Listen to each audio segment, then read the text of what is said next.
기도하면서 이 말씀을 준비하면서 하나님이 여러분들을 바라보면서 얼마나 여러분들이 행복하기를 원하는가. 저도 설교하면서 정말 이 말씀대로 순종하면 참 행복의 길이 열리는데 듣고 순종해서 얼마나 행복했으면 정말 좋겠다. 그런 마음이 늘 듭니다. 그래서 주님은 오늘 진정한 행복한 자에 대해서 8가지로 팔복에 대해서 말씀하시는 겁니다. 지난 시간에 첫 번째로 무엇이었습니까? 3절에서 심령이 가난한 자가 정말 복이 있다, 행복하다. 여기서 가난하다는 것은 부족하다, 뭐가 없다는 거죠, 그렇죠? 그런데 무엇이 가난하느냐, 무엇이 없느냐? 심령이 가난한 자라는 거예요. 내가 심령이 정말 가난하고 부족하고 뭔가가 없는데 결핍되어 있는데 그것을 깨달아 아는 자가 진정한 복이 있는 자다. 제임스 보이스 목사님이라는 분이 이 팔복에 대해서 권위자입니다. 그런데 그분은 이 가난하다는 뜻을 어떻게 설명을 했습니까? 파산한 것, 뱅크럽 있죠. 완전히 파산해가지고 쫄딱 망한, 영적으로 완전히 쫄딱 망한 자가 바로 가난한 자라는 뜻이다. 이렇게 설명을 했습니다. 그런데 에베소서 2장 1절에 보니까요, 주님은 그 정도가 아니라고 우리에게 말씀하십니다. 1절에 뭐라 그럽니까? 그는 허물과 죄로 죽었던 너희를 살리셨도다. 무슨 말입니까? 영적으로 가난하고 뭔가 결핍되어 있고 파산된 정도가 아니라 영적으로 어떻게 된 자다? 허물과 죄로 죽었던 자라는 거예요. 아무 소망도 없는 영적인 시체였다는 거예요. 그때 우리가 어떻게 행했습니까? 그 가운데 행해서 이 세상 풍조를 따르고 공중의 권세 잡은 자를 따랐는데 지금 불순종의 아들들 가운데 역사하는 영이라는 거예요. 예수를 믿고 교회를 다녀도 아주 또 영적으로 죽어서 자기가 생명의 길 가는지 사망의 길은 가는 줄도 모르고 이 세상 풍조를 따르고 있는 자들은 결국은 그 뒤에 어떤 영이 역사한다고요? 공중권세 잡은 자가 역사한다는 거예요. 불순종하도록 역사하는 영이라는 거예요. 그런데 3절에 보니까 전에 우리도 다 그 가운데서 우리 육체의 욕심을 따라서 지냈다는 거예요. 우리 육체가 원하고 마음이 원하는 것들을 따라서 하나님의 뜻은 이것이 아닌 줄 알면서도 하나님의 말씀은 한 귀로 듣고 한 귀로 흘러버리고 눈 감아버리고 그렇게 육체와 마음이 원하는 것을 따라서 세상의 풍조를 따라서 살았다는 거예요. 그것이 바로 영적으로 죽은 나 자신의 모습이라는 겁니다. 이 세상에서 잠시 무엇을 우리가 아무리 많이 누리고 살든 관계없이 저와 여러분들은 이 땅을 살아가는 시한부 인생이라는 걸 알아야 됩니다. 히브리서 9장 27절에 한 번 죽는 것은 사람에게 정해진 운명이요, 그 후에는 반드시 심판이 있다는 것을 우리가 알아야 된다는 거예요. 다시 말해서 우리는 영적으로 가난하고, 그래서 무엇이 필요한 자입니까? 예수 그리스도의 구속의 은혜가 필요하고 생명이 필요한 자라는 것을 아는 것에서 진정한 영적인 행복이 시작된다는 겁니다. 이렇게 자신의 처지를 아는 자는 어떻게 합니까? 내가 영적으로 가난에서 벗어나고 정말 부유해지고 죽음 가운데서 벗어나서 생명을 얻어야 되는데 나에게는 그게 없어요. 그것을 알면 어떻게 하겠습니까? 누구에게 나가겠습니까? 예수님 앞으로, 예배 앞으로, 기도 앞으로 나가게 되는 거죠. 그런데 오늘 주님은 그렇게 돼서 예수님께 나와서 엎드리는 자가 바로 행복의 시작으로 들어간 자라고 말씀을 하셨는데 두 번째로 무엇을 말씀하고 있습니까? 어떤 자가 행복한 자다?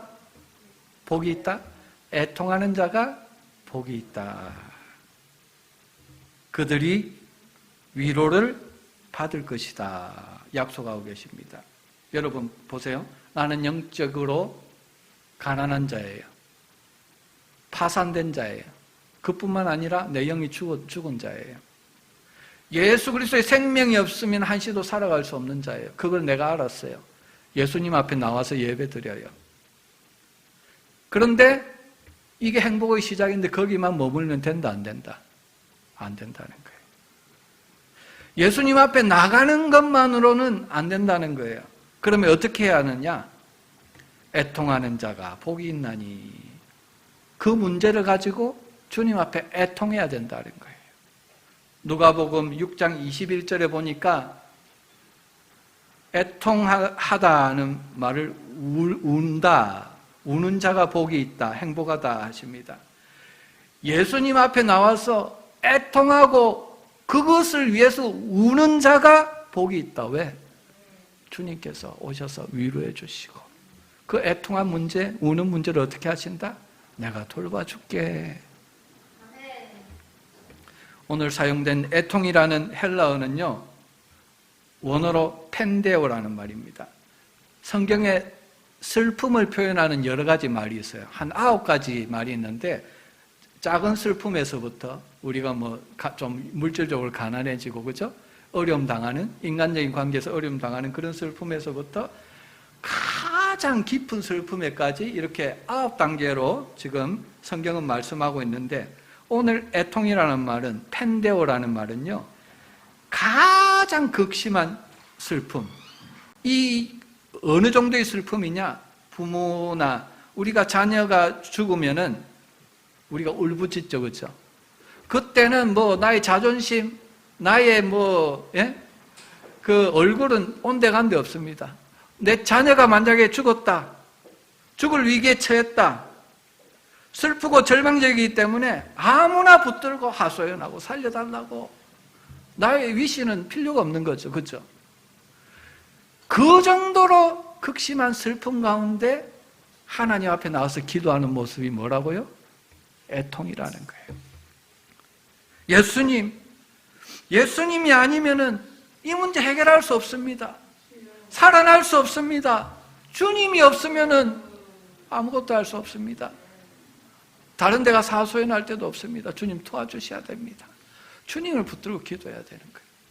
옛날에 기도를 쉬지 않는 죄를 범치 아니하였다고 고백했던 사무엘의 어머니 한나가 엘리 제사장 앞에 있을 때 하나님 앞에서 그렇게 기도했다는 거예요. 엘리 제사장이 볼 때 정말 저 사람은 약한 사람인지 술을 취한 사람인지 그것도 모를 정도로 그냥 술 취한 사람같이 막 기도하고 정신없는 사람같이 기도하는 것 같이 보였는데 그게 무슨 기도라고요? 하나님 앞에 나가는 애통의 기도라는 거예요. 그렇게 기도하는 자에게 하나님께서 위로로 응답해 주시겠다, 이렇게 말씀하시는 겁니다. 사무엘상 15장에 보면은 사울 왕이 등장합니다. 세상적으로 부족할 것이 없는 이스라엘의 초대 통합왕이죠, 그죠? 아말렉과의 전투에서 대승을 거둡니다, 그죠? 하지만 그에겐 뭐가 없었습니까? 영적인 갈급함이 없었다는 거예요. 영적인 관심이 없었다는 거예요. 하나님께서 아말렉과의 전투에서 어떻게 하라고 하셨습니까? 모든 죄의 세력을 다 진멸하라고 그랬습니다. 죄가 조금이라도 번지면 그 죄가 누룩처럼 번져서 이스라엘의 공동체를 다 무너뜨리기 때문에, 신앙을 다 무너뜨리기 때문에 죄의 세력을 완전히 진멸하라고 했는데 뭐라고 그랬습니까? 가축도 남김없이 다 진멸하라고 그랬죠. 그런데 눈에 보기에 좋은 것, 건강한 것, 이런 소나 양을 다 남긴 거예요. 그런데 하나님께서 그것을 책망하셨을 때 어떻게 했습니까? 하나님께 좋은 것을 제사 드리려고 제가 잠시 세이브해 둔 것입니다. 이렇게 변명을 합니다. 하나님 앞에 나가서 하나님이 죄를 아시는데도 회개하지 않습니다. 자기 왕으로서의 위신만 자꾸 세우려고 하고 있습니다. 그때 하나님께서 말씀하시는 거죠. 사무엘상 15장 22절입니다. 사무엘이 이르되 여호와께서 번제와 다른 제사를 그의 목소리를 청중하는 것을 좋아하신 같이 좋아하시겠나이까? 순종이 제사보다 낫고 듣는 것이 수장의 기름보다 나으니. 하나님께 제사 드린다고 이 좋은 수장하고 이 수염소하고 다 모았는데 아무 필요 없습니다. 하나님은 정말 기뻐하시는 것은 이런 것들이 아닙니다. 천지를 창조하신 하나님께서 뭐가 아쉬워서 재물 가져오라, 무슨 수장 가져오라 하겠어요? 하나님 말씀에 순종하는 그 자, 그것이 바로 참된 제사라는 거죠. 오늘 하나님께서 저와 여러분들에게도 마찬가지입니다. 이 작은 교회 물질로 가져와서 많이 봉사해봐요. 여러분들이 얼마나 봉사해야겠어요. 우리가 외부에서 도와주지 않으면 우리가 렌트비도 낼 수 없는 교회인데 하나님께서 다 하신다는 거예요. 천지를 창조하신 하나님께서 하나님의 집을 이끌어 가시는 거죠. 채우시는 거죠. 하나님께서 저와 여러분들에게 원하는 것은 천천의 수양이 아니에요. 많은 헌금이 아니에요.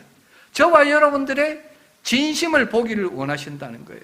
우리 영혼의 치료자 되시고 공급자 되시는 하나님께서 우리 영혼을 있는 그대로 하나님 앞에 나와가지고 하나님 앞에 보일 때에 하나님께서 치료하시기를 원하고 은혜를 주시기를 원하기 때문에 오늘 저와 여러분들을 불러주시는 거죠. 다윗은 하나님께 잘한 것도 많죠. 못한 것도 많죠. 나중에 정말 됐다, 이만하면 됐다, 영적으로 이제 교만해졌을 때 어떻게 됩니까? 여인이 목욕하고 있는데 바세바를 보면서 간음을 하게 되죠. 그런데 그의 충직한 남편인 우리아마저도 전장에서 죽게 만듭니다. 살인죄죠. 어찌 보면은 사울 왕보다 하나님 앞에 더 파렴치한 죄를 지은 게 다윗입니다. 그런데 하나님께서 그 문제를 지적했을 때 다윗은 어떻게 합니까? 여기서 갈라지는 거예요. 다윗의 죄를 지적했을 때 다윗은 자기의 위신체면 다 내려놓습니다. 하나님 앞에 무릎을 꿇습니다. 애통하면서 자기 죄를 회개합니다.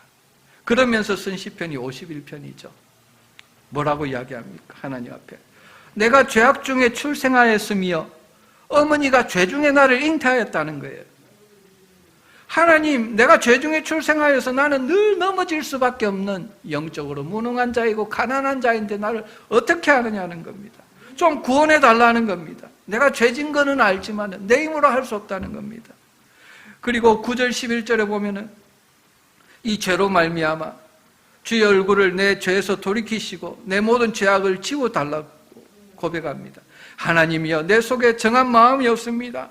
정한 마음을 창조해 주셔서 내 안에 정직한 영을 새롭게 해주셔서 이 죄악에서 나를 구원해 달라고, 죄짓지 않고 살게 해달라고 몸부림을 칩니다. 11절에 나를 주 앞에서 쫓아내지 말아달라고, 주의 성령을 내게서 거두지 말아달라고 하나님 앞에 울며 애통하며 목숨을 걸고 기도하고 있습니다. 다윗의 위대함이 무엇입니까? 사울보다 어쩌면 더 파렴치한 간음죄, 살인죄를 저질렀지만은 하나님이 죄라고 하면은 생명의 주님 앞에서 무릎을 꿇고 애통하며 울며 회개할 줄 아는 자이고, 자기의 그렇게 거룩한 능력이 없었을 때 성령을 구하고 정직한 영을 구하면서 영적 전쟁을 하던 자였다는 겁니다. 하나님이 그걸 보기를 원하신 거죠. 우리에게 온전한 순종, 온전한 행위를 요구하시는 것이 아니라 우리가 그렇게 할 수 없는 무능한 자이고 가난한 자임을 아시기 때문에 누구를 예비하셨습니까? 예수 그리스도를 예비하셔서 육신을 입고 오게 하셔서 십자가에서 그 모든 허물과 죄악을 담당하게 하시면서 오늘 그 성자 예수님의 입을 통해서 누가 진정한 행복한 자인지를 우리에게 말씀한 것입니다. 너희가 영적으로 파산된 자야, 가난한 자야, 죽은 자야, 나의 생명이 필요한 자야. 그렇기 때문에 어떻게 하라고요? 나의 앞에 나오는 걸로 부족해. 나를 붙들고 생명을 붙들고 애통해하면서 회개하라는 거예요. 울라는 거예요. 그러면은 뭐가 임한다? 하나님의 위로가 임할 것이다. 십자가의 죄사함이 임할 것이다. 성령의 충만함이 임할 것이다. 그것으로 네가 행복해질 수 있다 말씀하시는 겁니다. 그래서 다윗이 이것을 깨달은 거죠. 하나님의 죄사함을 애통하는 회개를 통해서 계속 경험하면서 깨달은 거죠. 그러면서 그가 고백하는 것이 무엇입니까? 16절, 17절입니다. 이 구절은 우리 다 같이 합독하도록 하시겠습니다. 시작. 주께서는 제사를 기뻐하지 아니하시나니 그렇지 아니하면 내가 드렸을 것이라. 주는 번제를 기뻐하지 아니하시나이다. 하나님께서 구하시는 제사는 상한 심령이라. 하나님이여, 상하고 통회하는 마음을 주께서 멸시하지 아니하시리이다. 오늘 하나님이 죄악 가운데 출생해서 늘 늘 쓰려지고 죄로 가슴 아파하고 때로는 세상에 치우쳐서 살아갈 수밖에 없는 저와 여러분들에게 원하시는 게 있다는 거예요. 상한 심령이라는 거예요. 내 모습 이대로 주님 앞에 나오는 거라는 거예요. 내 모습 이대로 주 받으옵소서. 날 위해 돌아가신 주 날 받으옵소서. 여러분, 무능한 나를 받아줄 세상이 어디 있습니까? 우리가 이력서를 낼 때도 다 거짓말로 추천서 받아가지고 내가 성실한 사람인 것 같이 내 커리어가 얼마 되지 않는데 이것저것 다 넣어가지고 그렇게 해도 겨우 받아줄까 말까, 잡을 줄까 말까 하는 게 세상 인심이에요. 우리 속에 있는 이 자존심 강하고 고집 세고 파렴치하고 이기적이고 나만 알고 하는 이런 성품을 만약에 세상에서 안다면 우리를 쓰지 않을 겁니다. 그런데 우리 하나님은요, 우리를 지으셨어요. 우리의 기질을 아세요. 이런 우리의 죄악됨을 다 아세요. 그런데도 독생자를 보내주셔서 이 허물과 죄악을 다 사하시고 덮어주기를 원하십니다. 왜? 우리가 하나님의 은혜로 행복하기를 정말 원하시기 때문에. 그런데 하나님의 이 행복은 어떻게 임합니까? 언약으로 임해요. 언약. 하나님은 은혜를 주시지만은 약속을 주십니다. 약속의 말씀을 주셨을 때 이 약속의 말씀을 붙들고 믿음으로 나가는 자에게 이 약속이 임한다는 거예요. 그래서 공평하신 하나님이죠.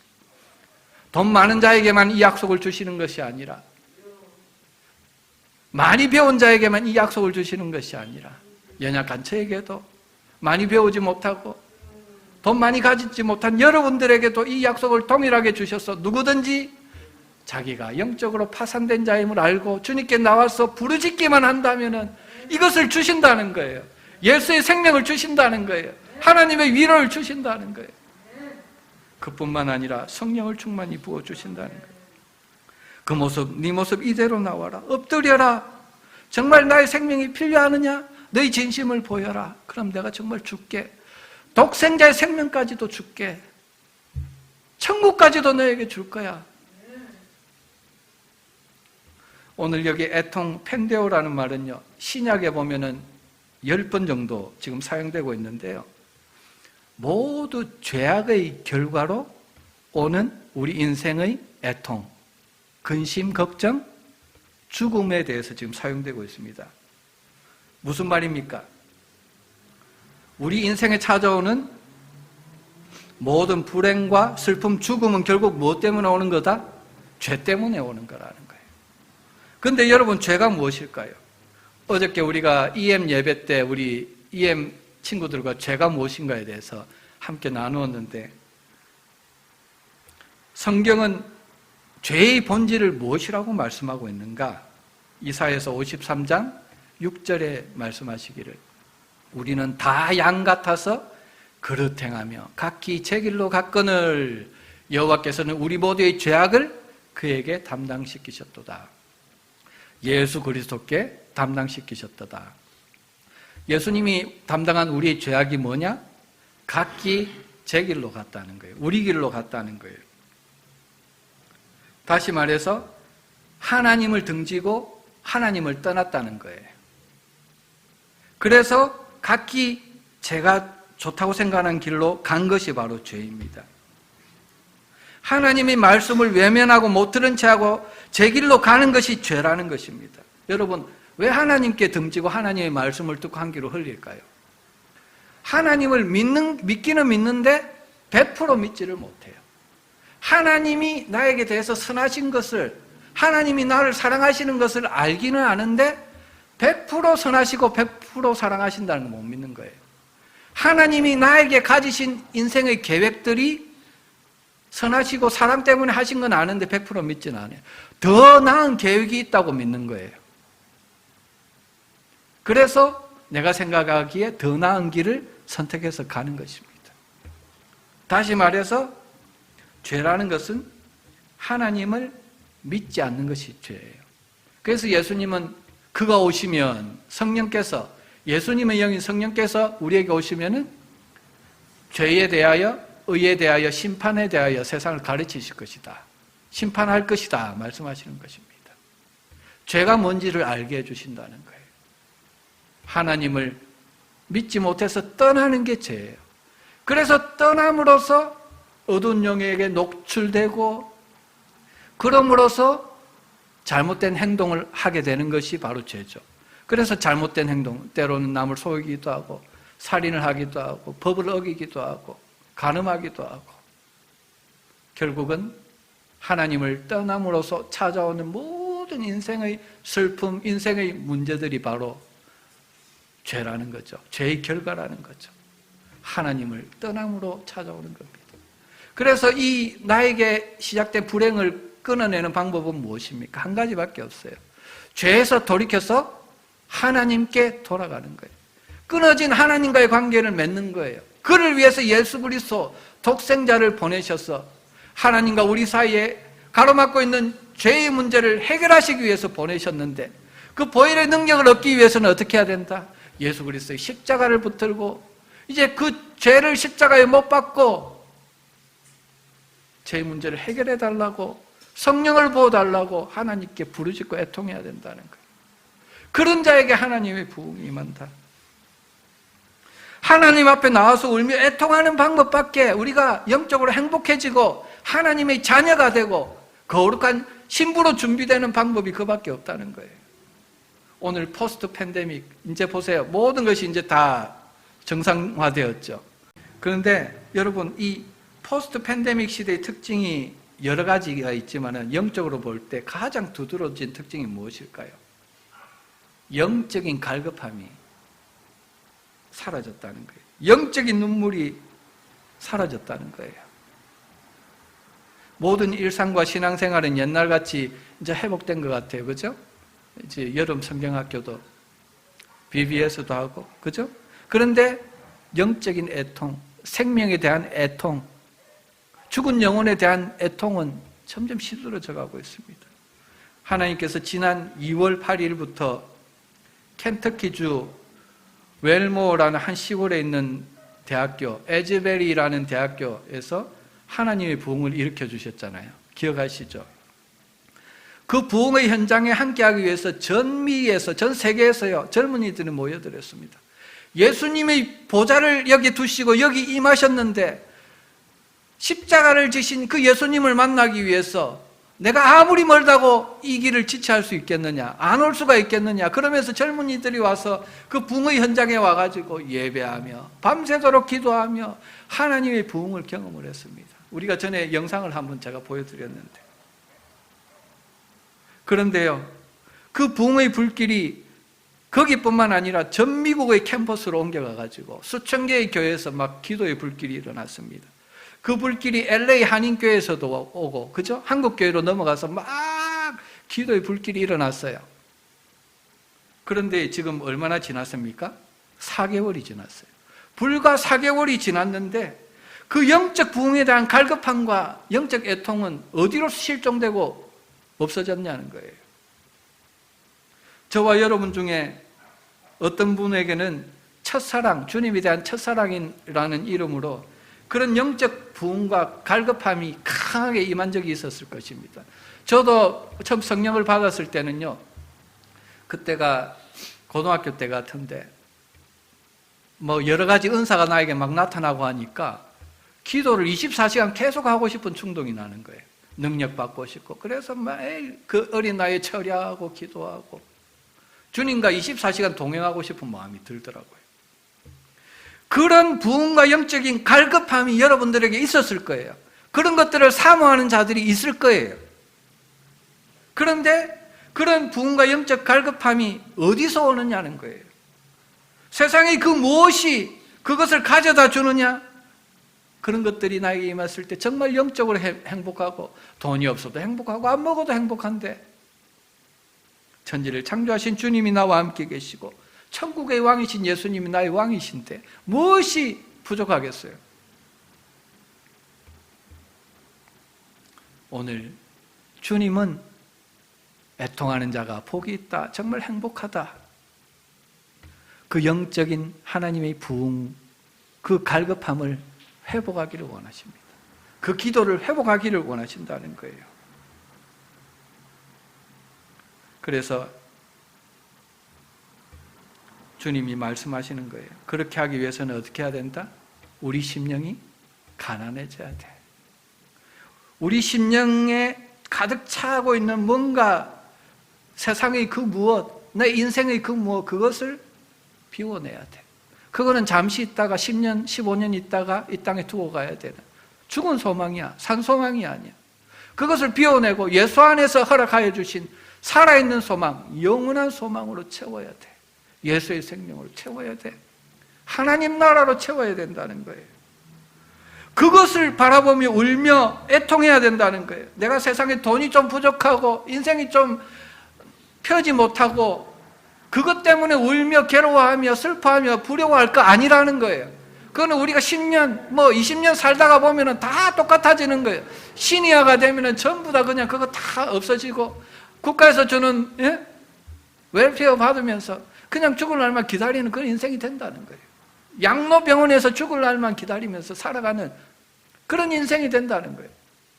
죽을 소망이라는 거예요. 그때도 여전히 우리에게 살아있고 영원히 살아있는 산소망이 뭐냐? 나를 진정으로 행복하게 해줄 소망이 무엇이냐? 행복이 무엇이냐? 그것이 바로 예수 안에 있다는 거예요. 하나님이 예수 안에서 주셨다는 거예요. 그의 영인 성령을 통해서 오늘도 주신다는 거예요. 하나님 나라의 소망입니다. 그를 위해서 어떻게 해라?